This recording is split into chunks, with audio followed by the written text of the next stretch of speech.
Sekali peristiwa ketika melihat orang banyak, naiklah Yesus ke atas bukit. Setelah ia duduk, datanglah murid-muridnya kepadanya. Lalu Yesus pun mulai berbicara dan mengajar mereka, katanya, "Berbahagialah orang yang miskin di hadapan Allah, karena merekalah yang punya kerajaan surga. Berbahagialah orang yang berduka cita, karena mereka akan dihibur. Berbahagialah orang yang lemah lembut, karena mereka akan memiliki bumi. Berbahagialah orang yang lapar dan haus akan kebenaran, karena mereka akan dipuaskan. Berbahagialah orang yang murah hati, karena mereka akan beroleh kemurahan. Berbahagialah orang yang suci hatinya, karena mereka akan melihat Allah. Berbahagialah orang yang membawa damai, karena mereka akan disebut anak-anak Allah. Berbahagialah orang yang dianiaya demi kebenaran, karena merekalah yang punya kerajaan surga. Berbahagialah kamu, jika karena aku kamu dicela dan dianiaya, dan kepadamu difitnahkan segala yang jahat. Bersukacita dan bergembiralah, sebab besarlah upahmu di surga."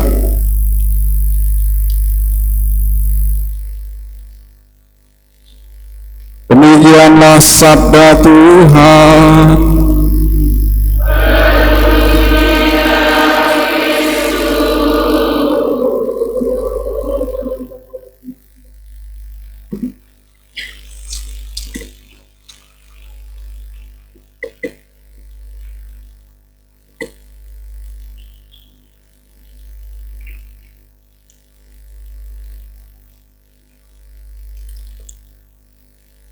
Umat Allah yang terkasih, ada berita yang sedang viral. Berita viral itu tentang seorang anak kecil usia 7 tahun bernama Nono dari Kupang, NTT, juara pertama lomba matematika, mengalahkan 7.000 peserta. Saya tertarik dengan pola asuh Nono di dalam keluarga. Dalam wawancara di televisi, pola asuh yang ditanamkan dalam keluarga sejak kecil adalah membangun kepercayaan diri pada diri anak. Anak terus diasuh dalam sikap supaya punya percaya diri, punya penerimaan diri. Yang kedua, ketika Nono belum bisa membaca, dia sudah diajari berdoa. Doa adalah sikap membangun kepercayaan diri, terutama doa Bapa Kami meyakinkan kita bahwa Allah adalah penuh kasih, Ayah adalah penuh kasih. Doa Salam Maria adalah gambaran ibu yang penuh cinta. Nono sudah bisa berdoa meski dia belum bisa membaca. Kalau anak-anak sekarang belum bisa pipis di toilet aja sudah pinter buka YouTube di HP. Bayangkan pola asuhnya bagaimana. Ketika sudah bisa membaca, Nono diajak untuk membaca Alkitab.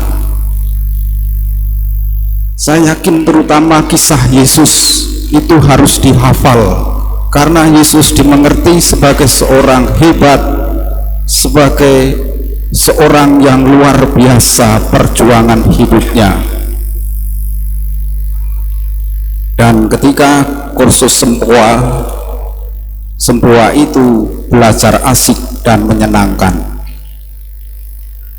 Anak-anak juga harus dilatih di sekolah, di rumah, bahwa hidup ini asik dan menyenangkan.